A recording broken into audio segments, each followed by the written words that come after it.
Chaque année, plus de 70 000 jeunes sont accueillis en apprentissage dans 53 200 entreprises et formés dans l'un des 103 centres de formation d'apprentis qui composent le réseau 3CA BTP, Réseau national de l'apprentissage du bâtiment et des travaux publics. Le CFA, Centre de formation d'apprentis, est le partenaire privilégié des entreprises pour les conseiller dans le recrutement d'apprentis et dans les démarches liées au contrat d'apprentissage. Le CFA du BTP vous accompagnera tout au long de la formation de l'apprenti.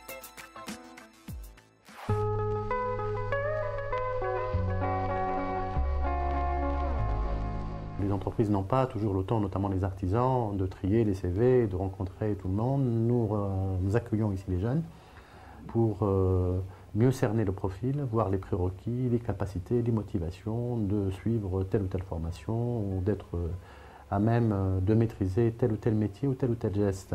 Donc dès le départ, quand une entreprise nous contacte ou qu'on contacte, on peut lui proposer des CV et des profils correspondants à la demande de l'entreprise.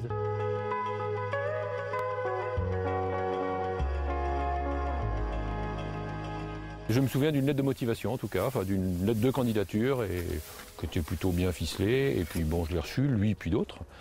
Et puis bon, il a été pris en apprentissage et puis ça n'a pas été une erreur. Et ça fait 4 ans puisqu'il a fait un CAP dans l'entreprise et puis il a enchaîné sur un BP, un brevet professionnel.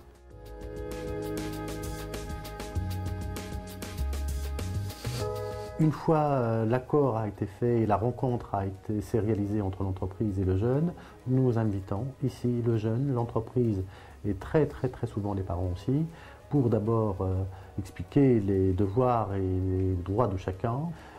On aboutit, si tout le monde est d'accord bien sûr, à la signature d'une charte qui lie les gens, ne serait-ce que moralement, sur le principe lui-même de l'alternance et son fonctionnement.